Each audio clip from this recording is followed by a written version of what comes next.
Bago ko simulan ang kwentong ito, hihingi muna ako ng suporta sa mga bago kong tagapakinig. Paki-subscribe po sa channel ko. Paki-like na rin at paki-share. Kung may katanungan kayo tungkol sa kwentong ito, ay mag-comment lang kayo. Yun lang. Maraming salamat. Magandang araw at gabi sa lahat. Lalo na sa tagapagsalisay ng channel nito. Ako si Ignacio at narito ako upang ibahagi sa inyo ang aking karanasan na naganap sa Bukidnon, Mindanao noong dekada 70. Nang mga panahong ito ay nasa 23 anyos pa ako at nag-aaral ng kolehiyo sa isang pribadong paaralan sa Cagayan de Oro. Isang taon na lang ang natitira at ako'y magtatapos na sa kursong engineering. Lumaki ako sa aking tiyahin na isang abogada. Siya ay nakababatang kapatid ng aking inang matagal nang pumanaw dahil sa isang aksidente. Subalit ilang buwan lang ang nagdaan mula sa mga taong yon ay pumanaw din si Itay dahil sa sakit sa bato. 5 taon pa ako nung kinupkup ako ng aking tiyahin. Mag-isa niya akong pinalaki at itinuring na parang kanyang tunay na anak.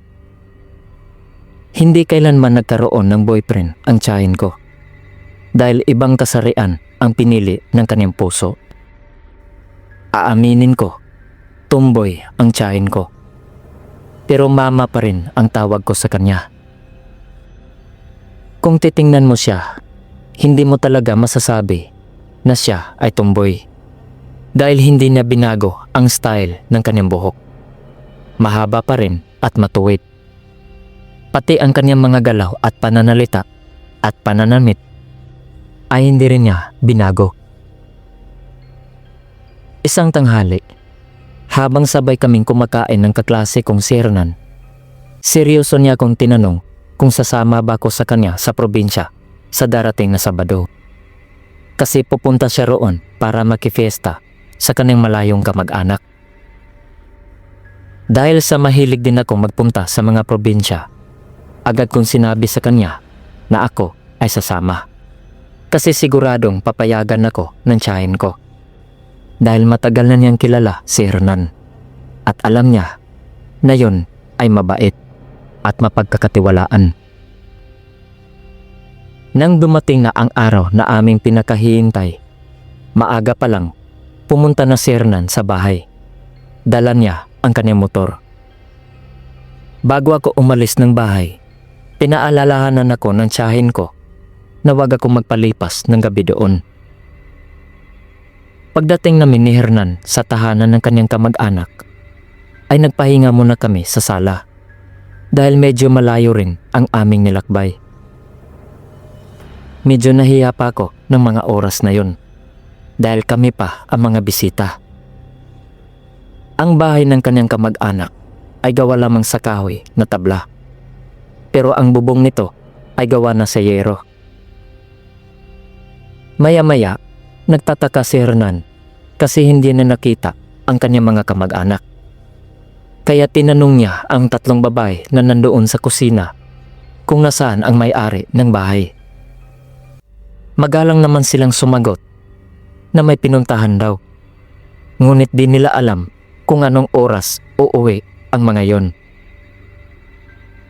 Dahil sa sobrang abala pa sila sa pagluluto, napagdesisyonan naming maglibot-libot muna sa labas upang maaliw naman kami.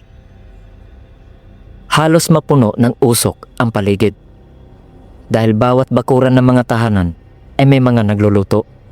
Ang iba ay gumagamit pa ng malalaking kaldero at kawa na sa tingin namin ay kasyang-kasya ang isang tao sa loob. Unang beses pa namin na makakita ng ganun kalaki. Balak ko sana magtanong sa mga may-ari kung saan ba nila yan nabili. Kaso, nakaakbay sa akin si Hernan. Inakala namin na wala kami makikitang kakaiba sa lugar. Subalit, mayroon pala. Dahil nang madaanan namin ang isang bahay sa kabilang bahagi, nakakita kami ng isang upuan na gawa sa kahoy sa labas nito. Nakakaiba ang disenyo. Dahil meron itong mga matutulis na bakal, lalong-lalo na sa paanan at sandalan. Sigurado kami na ang upuang ito ay ginagamit para sa torture. Nang makarating kami sa unahan, wala nang mga bahay. Mga mataas na punong kahoy at talahid na lang ang naroroon. Dahil sa mahangin doon, nagpasya kami na magpahangin at magpahinga muna. Total, malayo pa naman ang tanghali. Ngunit ang problema ay wala kaming maupuan. Kaya tinanggal na lang namin ang isa naming sapatos upang gamitin bilang upuan. Inilagay namin ito sa tabi ng paanan ng malaking puno na nasa aming harapan.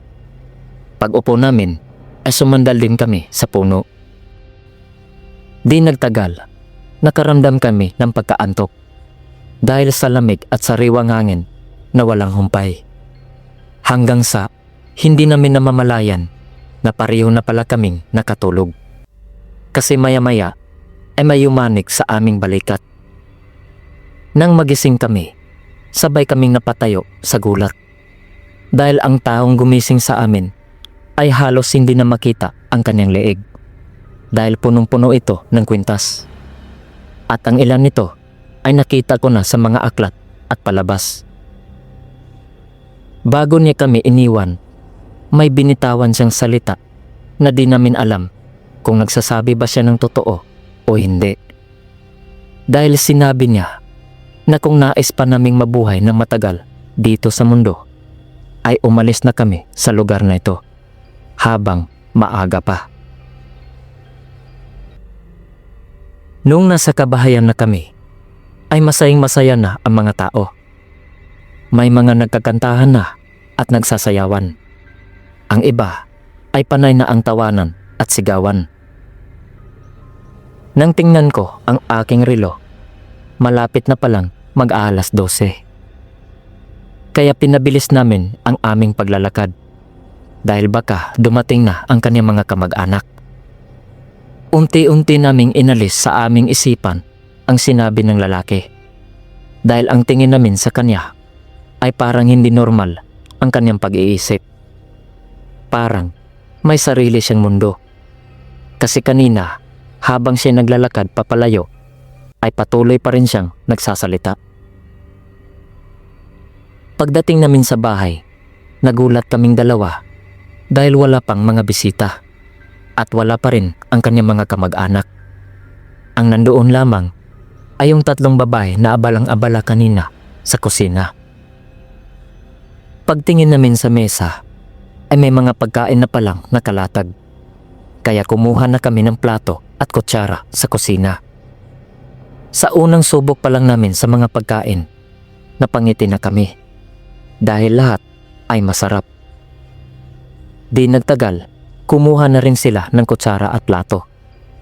Tingin ko, napakaswerte ng lalaki na mapapangasawa nila. Kasi hindi lang ganda ang mayroon sila. Maaasahan din sila sa gawaing bahay, lalo na sa kusina. Matapos kaming kumain, naglabas sila ng mamahaling alak. Habang kami naman ay kumuha ng kaunting pagkain mula sa mesa. Para naman, meron kaming pulutan.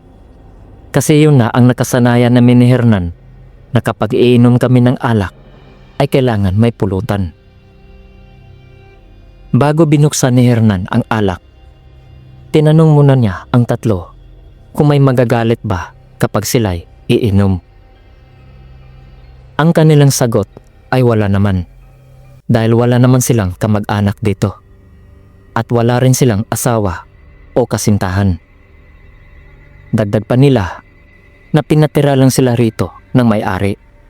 Dahil matalik nilang kaibigan ang anak nito. Bigla namang ngumiti si Hernan. Alam ko naman kung bakit. Dahil hindi pala niya kaano-ano ang mga ito. Sa totoo lang, kanina ko pa siya napapansin na tila may gusto siya sa isa sa kanila. Pero alam din niya na may gusto rin ako. Dahil napansin din niya ako kanina nung bagong dating pa lang kami mula sa biyahe. Nang malapit nang maubos ang laman ng bote, ay muling naglabas sila ng alak. Lumipas ang isang oras, nakita ko ang isang lalaking yumanig sa amin kanina. Sobrang galit na galit siyang nakatingin sa amin. Para bang nais niyang saktan kami o upalisin sa lugar. Agad kong inakbayan si Hernan at binulungan na nandito ang taong gumising sa atin. Sinabi ko rin sa kanya kung saang direksyon nakatayo ito. Dahil sa di namin nagustuhan ang kanyang titig, tinanong ko sila kung kilala ba nila ang taong yun. Pagtingin nila roon, nagulat kami ni Hernan sa kanilang isinasagot.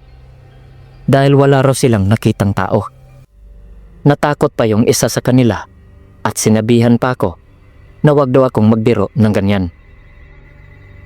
Naguluhan kami ni Hernan sa mga sandaling yun sapagkat hindi namin na alam kung totoo ba ang kanilang sinasabi. Dahil napakahirap paniwalaan na hindi nila yon napansin. Noong mag-aalas 5:30 na ng hapon, ay sinabi namin na hanggang alas 6 lang kami ng gabi.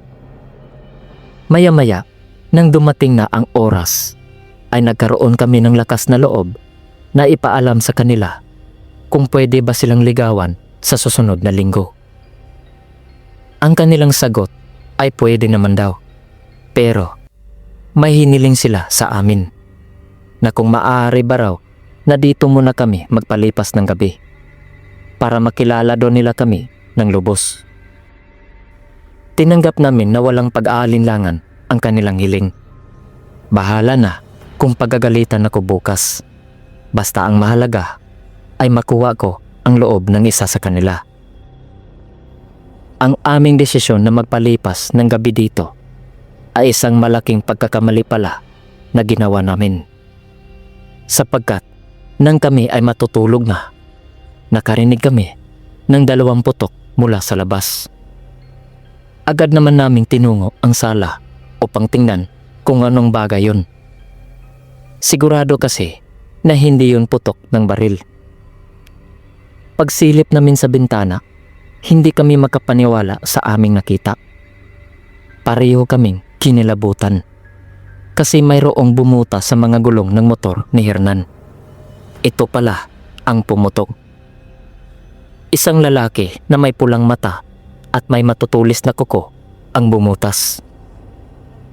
Hindi na namin siya sinita o sinigawan dahil sigurado na kami ang kanyang layunin. At malaki rin ang aming pagdududa na ang nilalang na ito ay taga rito lang sa lugar na ito. Alam namin na sinadya ng sirain ang gulong para hindi kami basta-bastang makaalis o makatakas. Gusto sana naming ipaalam sa 3 na may aswang sa labas. Pero mukhang wala sila dito. Nang muling tumingin kami sa bintana, ay nadagdagan pa ang aming takot. Dahil may iba pa kaming nakita. May mga kalalakihan sa kabilang kalsada. Marami sila. Mga higit 10. Pero lahat sila ay hindi rin pangkaraniwang tao. Nang sila'y papalapit na sa bahay, ay dali-dali naming sinira ang bintana sa kwarto. Dahil ito na lang ang tanging paraan para makaalis kami sa lugar na to. Buti na lang ay medyo luma na ang mga kahoy. Kaya madali lang namin nasira gamit lamang ang aming mga paa at kamay. Tatalon na sana kami, subalit may 3 nilalang na palang nag-aabang doon. Dahil sa liwanag ng buwan na tumama sa kanilang muka, nakilala namin agad kung sino ang mga ito. Hindi kami maaaring magkamali. Sila ang mga nakainuman namin. Malaki talaga ang aming pagsisisi kung bakit pa namin tinanggap ang kanilang hiling na kami ay magpalipas ng gabi dito. Nung naghahanda na sila upang kami ay talunan at sunggaban, ay bigla na lang silang inatake ng isang lalaki Pinagtataga sila nito hanggang sa maputol ang kanilang mga braso at ulo. Dahil sa maliwanag ang buwan ng gabing yon, ay agad naming nakilala ito. Siya yung taong napagkamalan namin na baliw. Nang sabihin niya na siya'y sundan, ay saka pa kami tumalon. Binilisan namin ang aming pagtakbo upang hindi kami matanaw ng mga aswang. Dahil sa pangamba at takot, hindi na namin naisipang magpahinga pa. Takbo lang kami ng takbo hanggang sa makarating kami sa tahanan ng lalaki. Matapos naming ipahayag ang aming pasasalamat sa kanya, ay sabay-sabay kaming naghapunan kasama ang kanyang asawa at anak na babae. Nere pala ang kanyang pangalan. Ikinwento niya na ang baryo na napuntahan namin ay pugad na ng mga aswang. Ang mga dati daw na nakatira doon ay matagal nang umalis. Sabi pa niya na nung kami ay nagiinuman pa, nasa paligid na daw siya ng mga oras na yon. Hindi lang siya nakita ng mga taga roon dahil may ginamit siyang dasal na tanging karaniwang tao lamang ang makakita sa kanya. Sa kanyang mga ikinuwento, nasabi ko na kaya pala hindi na nakita ni Hernan ang kanyang mga kamag-anak doon dahil matagal na pala itong lumipat ng tirahan. At kaya pala gusto nila na magpalipas kami ng gabi doon dahil may plano na pala silang masama sa amin. Buti na lang ay nailigtas kami ni Nere dahil kung hindi, siguradong kami na naman ang isasunod na isalang sa malaking kawa at kaldero. Kinaumagahan, sinamahan niya kami sa highway at saka lang siya umalis nang kami ay nakasakay na ng bus. Pagdating ko sa bahay ay sermon agad ang natanggap ko dahil halos hindi daw siya nakatulog kagabi sa kakaantay sa akin. Nais ko sanang sabihin sa kanya ang tunay na dahilan, kaso nag-aalinlangan ako. Kasi alam ko, hindi siya naniniwala sa mga ganong nilalang. Kaya sinabi ko na lang na hindi kami nakauwi kagabi dahil sobra kaming nalasing. At hanggang dito na lamang po ang aking kwento. Maraming salamat sa mga nakikinig. At maraming salamat din kay Sir Dan, ang tagapagsalisay ng channel nito.